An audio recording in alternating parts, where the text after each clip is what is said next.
तपाईँको त छुट्याइदिनु भयो त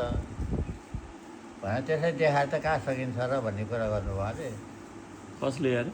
है कसले अरे त्यो भागवत भन्दाखेरि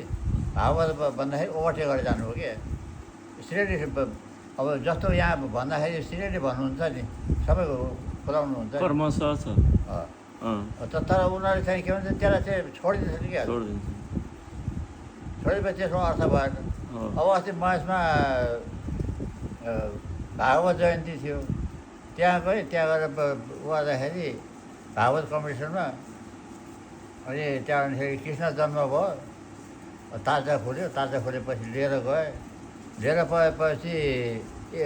यमुनाले छेकेको चाहिँ त त्यहाँ आएन यमुनाले त रोक्थ्यो नि त त्यहाँ कृष्णले स्पर्श नगरिकन त जान सक्दैन थियो नि गोकुल जाँदा हजुर अनि त्यहाँ फेरि त्यो आएन त्यो नआएपछि म जुल्को उठेर आएँ कि